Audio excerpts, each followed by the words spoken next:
Women have it easy. Just say you're going through menopause, and you can take a break from work and chores. I couldn't hide my intense anger at my husband Elliot's words right in front of me. The changes that started appearing in my body after I turned 50. It was 2 years ago when I was diagnosed with menopause. For these 2 years, I've been suffering from various symptoms, like dizziness, palpitations, and hot flashes. Even though I'm receiving treatment at the hospital, it's only easing the symptoms, not curing them. Despite living in the same house and seeing my condition, Elliot has never tried to understand my illness. Dizziness? Easily tired. Back pain? Everyone gets that when they get older. And you, calling it menopause or whatever, taking off work, and just sleeping all day at home. Wow, I'm jealous. Elliot hurled these words at me, unable to even stand up due to my dizziness. He maliciously perceived my decision to take a leave of absence, advised by the doctor, as taking advantage of a trivial illness. Elliot has repeatedly hurled insults and sarcasm at my illness that shows no signs of healing. But this day was different. Elliot looked down at me with a look of utter disgust and laughed nastily. If you have the time to show off how hard your illness is, why don't you at least do the housework a wife should do? I am Anita, 52 years old. I live with my husband Elliot, who is 3 years older than me. Elliot and I met through a common acquaintance in our late 20s and immediately hit it off. We continued to date smoothly and got married in our early 30s. We had occasional minor fights, but Elliot was kind, and we managed to live a peaceful life while working hard at our jobs. We don't have children, but I believe we've always been supportive and close as a couple. However, a significant change appeared in our marriage a few years ago. I continued to work as a full-time employee even after marriage, but currently I'm on a leave of absence. The reason is poor health. More specifically, I started experiencing symptoms of menopause in my late 40s, which made me prone to falling ill. Initially, it was mainly irregular menstrual cycles and sudden feelings of heat and fatigue. But as time passed, the symptoms worsened with severe palpitations and sleepless nights. Gradually, I began to feel irritable and depressed for no apparent reason, affecting my mental health. Menopause can bring various symptoms for about 10 years, from before to after menopause. I had heard about it, but experiencing it myself was more challenging than I had imagined. My symptoms were particularly severe, and despite the advice of my family, the condition didn't improve even after visiting the hospital. The doctor said that there is no specific cure for menopause, and symptomatic treatment is the primary approach. So I've been using prescribed medication and herbal remedies tailored to my severe symptoms. But there's no cure. It became difficult to continue working, so I decided to take a leave of absence when I turned 50, 2 years ago. My company's leave policy is up to 3 years, and soon I will have to decide whether to return to work or retire. I don't want to quit my job, but there's no sign of my symptoms subsiding, and I feel frustrated about possibly having to consider retirement. However, if I end up quitting, I have no idea what Elliot would say. Initially, when I started suffering from menopause, Elliot was concerned and attentive. He wasn't the type to take the lead in household chores, but he used to care when I was unwell. I thought he was a kind person, but as soon as he realized my health issue might drag on, he started looking at me with irritation. When I discussed taking a temporary leave from work with Elliot, he didn't like the idea. I don't understand much about your health, but is it so bad that you need to take a leave? You're not just slacking off and relaxing at home, right? I was shocked when he said that. Men also go through menopause, but Elliot, despite having a chronic illness, rarely fell ill. He's always been careful to maintain his health to prevent his condition from worsening, so he probably sees me, who continues to be unwell, as lazy. That's evident from how he responds no matter how much I explain my symptoms. So what's the plan to improve? If that method doesn't work, shouldn't you look for another? Why do you keep saying it's not getting better? If it's not healing, find a way to heal. He seemed far from understanding, but continuing to work in my current condition is tough. When I pleaded for a leave of absence until my health stabilized, Elliot, as expected, got furious. However, after I told him that not only my boss, but also my colleagues and juniors had asked me to take a break, he reluctantly agreed, though still displeased. I had decided to do more housework while not working, but there were times when I suddenly felt ill and couldn't get up. Standing brought on dizziness, and even sitting down didn't stop the sweating, perhaps due to hot flashes. Still, when I tried to vacuum, despite the difficulty, merciless back pain would strike. No matter how much I endured and took medicine, trying to do housework whenever I could move a bit, Elliot still didn't understand. Aren't you better yet? What's the point of going to the hospital? It was predictable, but gradually he began to treat me coldly.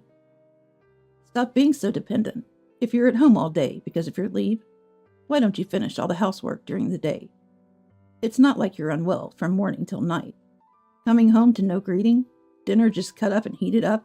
What are you doing at home all day? And it wasn't just once or twice that I got such complaints from Elliot when he returned from work. I was shocked by his attitude, sighing tiredly. On weekends, when he was at home, stop lying down all the time. Do the laundry at least. And I was feeling unwell and lying down. I even got yelled at. The sarcasm and complaints from Elliot increased day by day, and words of care and concern disappeared.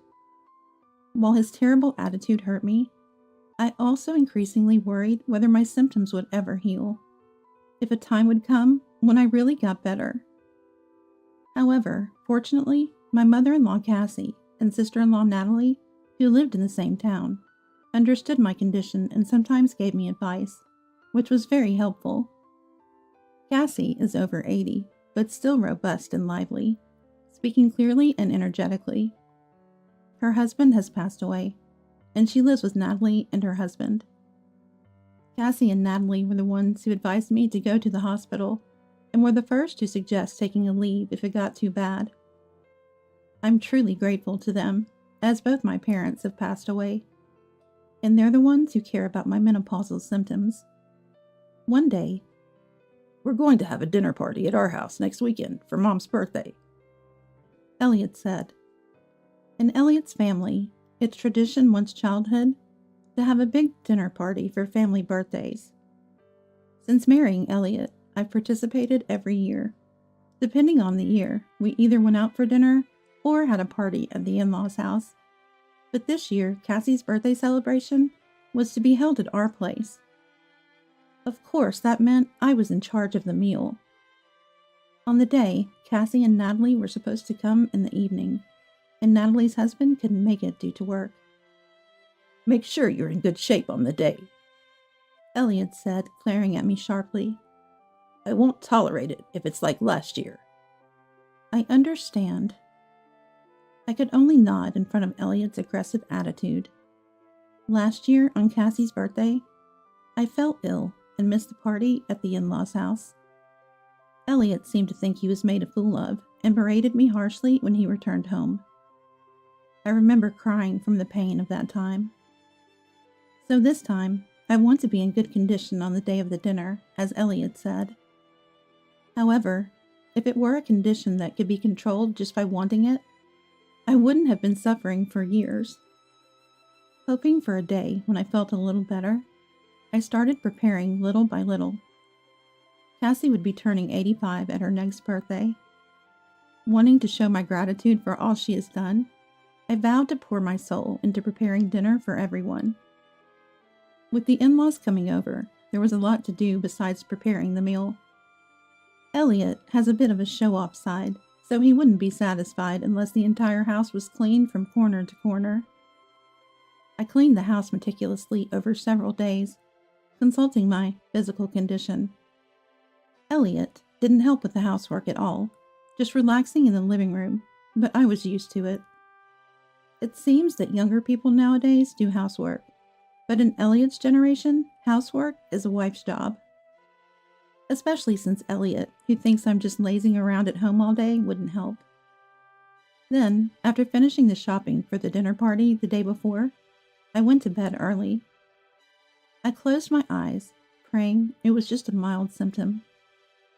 However, on the day of the dinner party, I had the worst timing, as I suffered from a terrible headache and dizziness right from the morning. When I tried to get out of bed, my vision blurred, and I had to close my eyes involuntarily. Then, I heard a violent ringing in my ears, and felt as if my head was being beaten with severe pain. It was especially bad, even for my recent condition. Still, I managed to get out of bed clumsily, only to be greeted by Elliot's loud sigh from above. When he realized I couldn't possibly prepare breakfast, he grabbed his wallet and phone and headed for the door. And then, I'm going to grab some food. And since I feel sick around you, I'll go to Mom's place early. Make sure you have dinner ready when we get back. He said coldly and left the house. Sure, today was the day Elliot planned to pick up Cassie and Natalie, but dropping by this afternoon must be an inconvenience for them too. His harsh words hurt me, but I couldn't stay down forever. I just drank some jelly drink, took my medicine, and laid down in the living room until my condition settled. But my health hardly improved by the afternoon. The medication eased the headache, but standing up caused dizziness and made me stagger. I needed to start preparing dinner, but my body wouldn't cooperate. I stood in the kitchen for short periods, taking breaks, but time was relentlessly approaching. Feeling at my limit, I tried calling Elliot, but there was no answer. So I sent him a text, but he didn't reply. Eventually, it was 5 p.m., and I was still halfway done when Elliot returned home with Cassie and the others. Elliot, entering the living room, looked at me sitting in the kitchen with a puzzled expression. No welcome for Mom and the others? Is dinner ready? Nothing is set up, he said, and I was at a loss for words. The bread was baked, and I had torn some leafy vegetables and added tomatoes, making a salad. But that was about all I had prepared.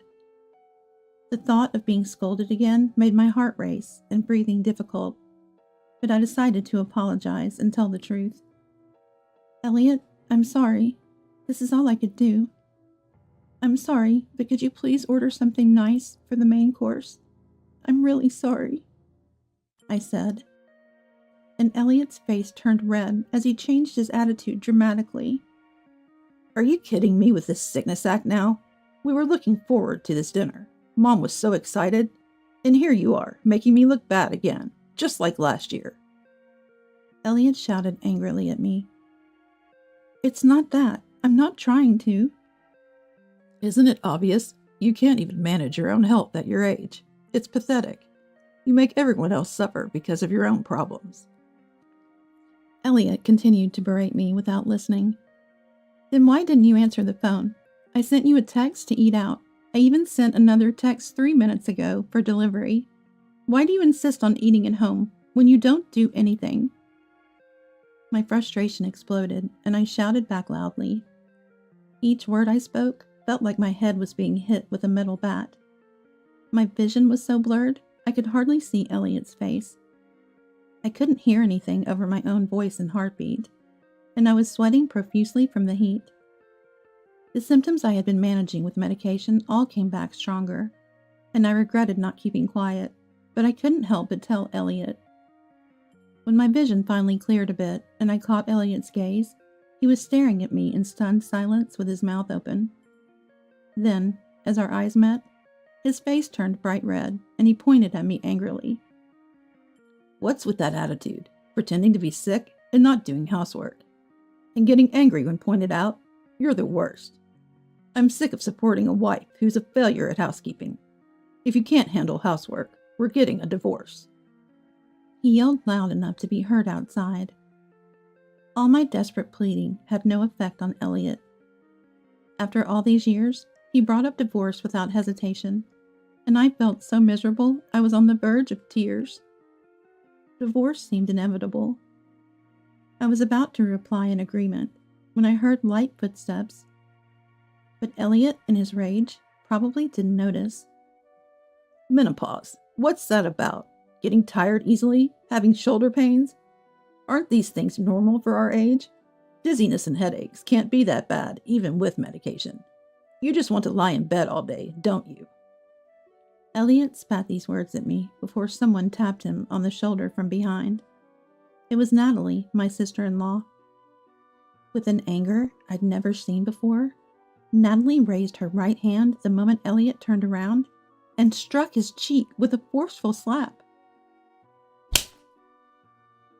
Elliot, hit by a right straight punch that was hard to believe came from a 60-year-old woman, fell to the floor, looking up at Natalie with a face that couldn't comprehend what had just happened.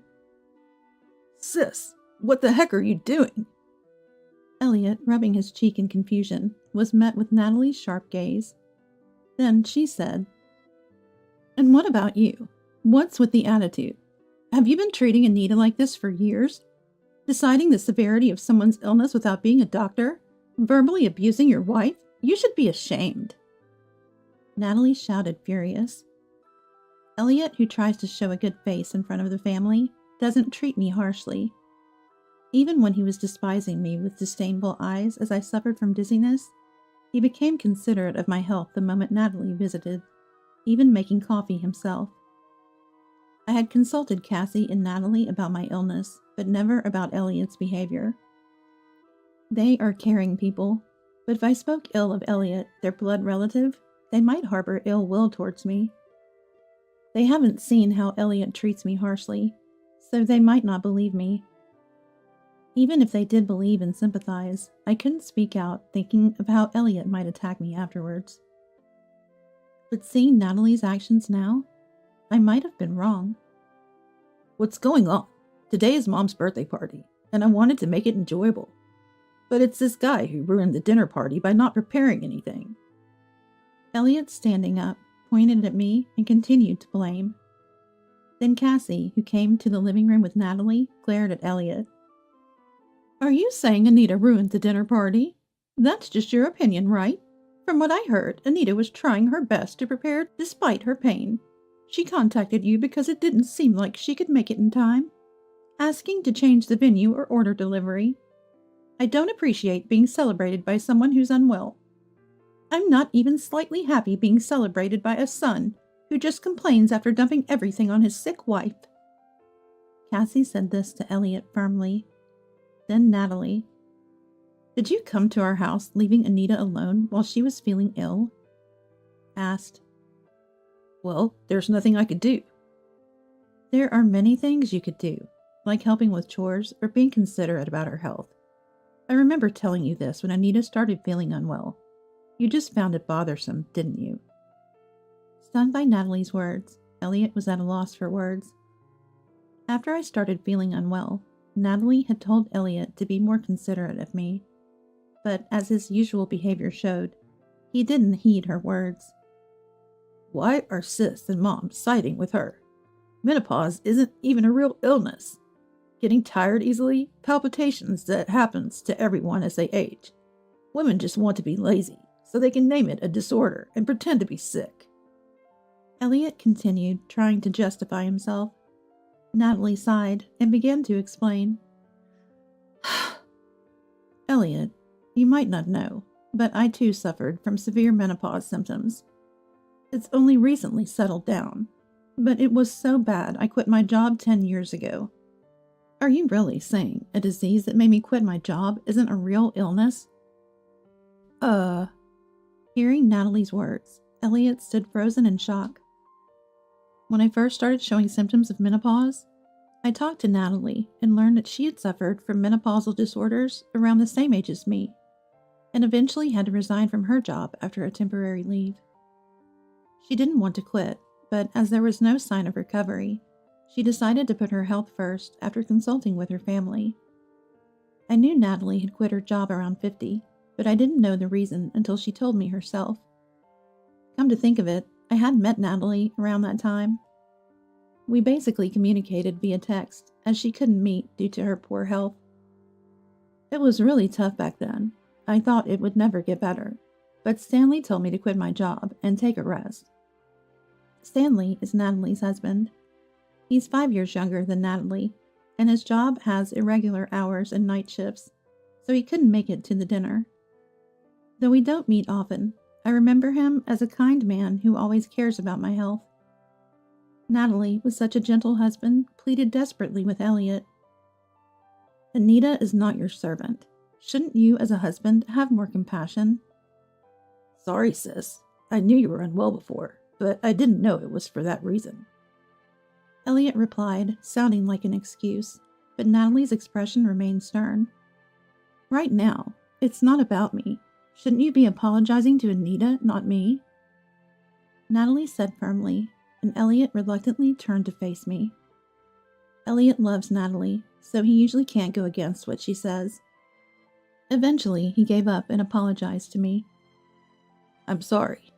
Sis scolded me, and it opened my eyes. From now on, I'll help you, Anita, and we'll get along. He said sincerely, looking into my eyes, and I thought he finally understood. I was about to forgive Elliot when... Hold on a minute. A voice interjected. It was Cassie. Looking tired from standing, she came to the sofa supported by Natalie and sat next to me.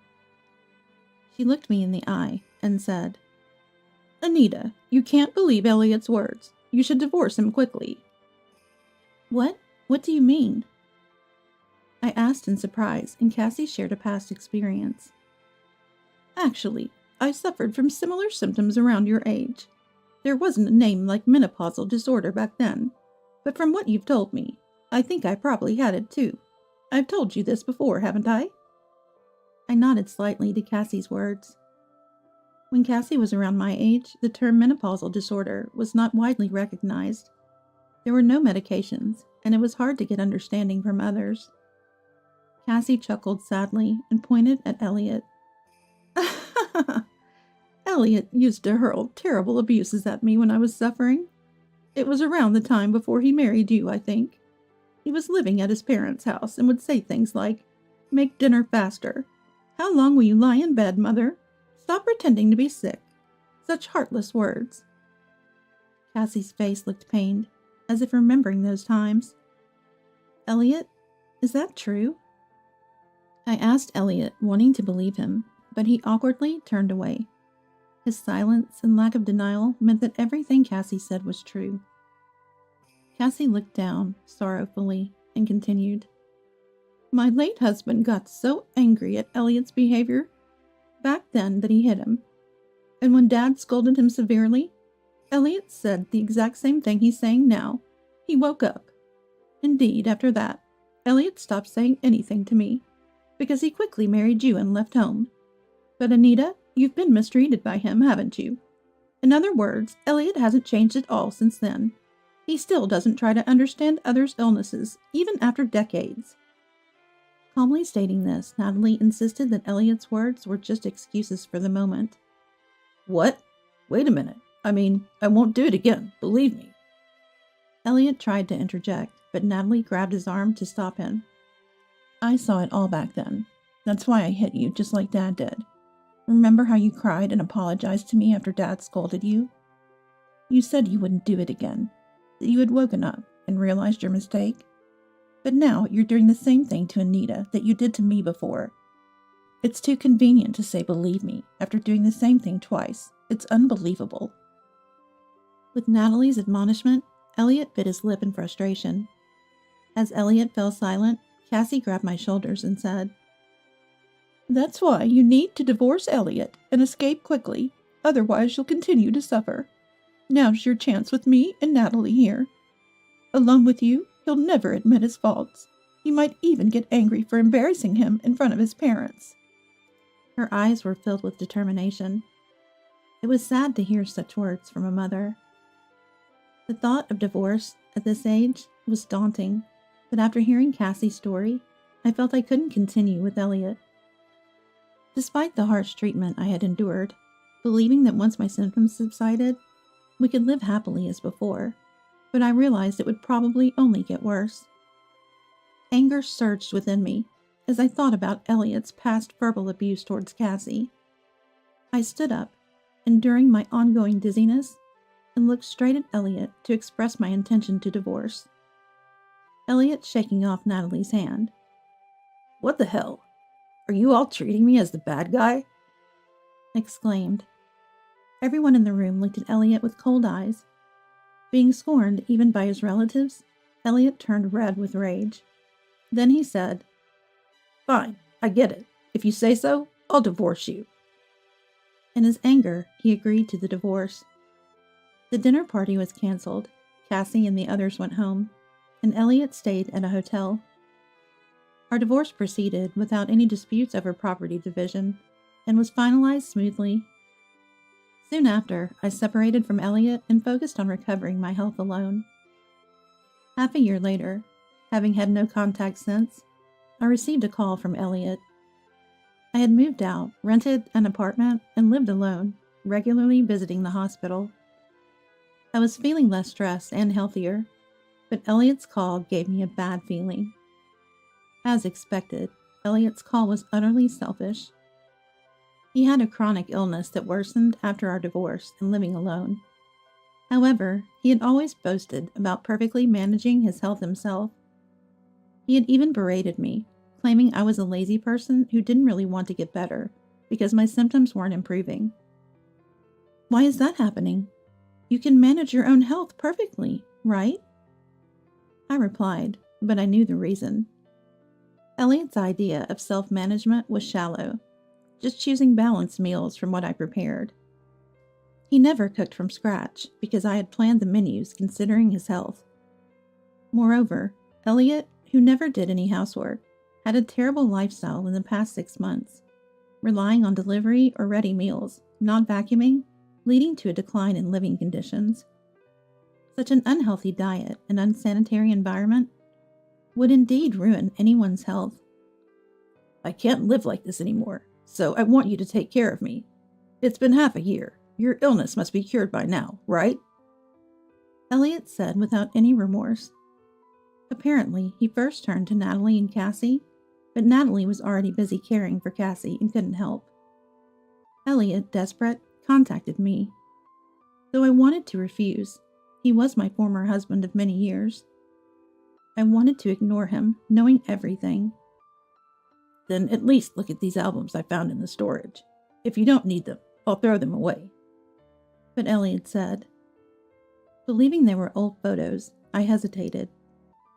Though I've had enough of him now, back then, my relationship with Elliot was good, and there were pictures with Cassie's family too.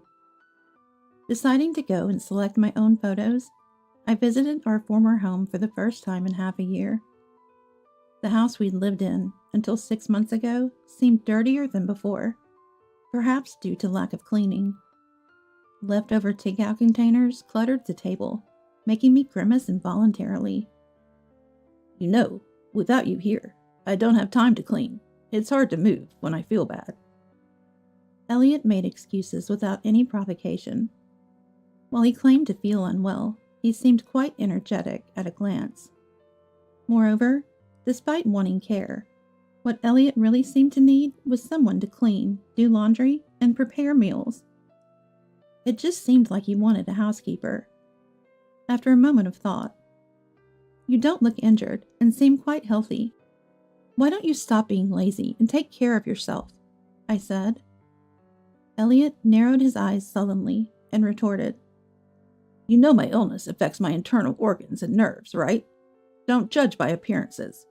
It's outrageous that you call me lazy when I'm suffering so much." He spat these words out. Seeing my cold gaze, Elliot visibly became unsettled. Then he stopped moving abruptly. With widened eyes, he took a deep breath and apologized to me. "I said those harsh things to you when you were suffering. I'm truly sorry. I deeply regret it and won't do it again. So please."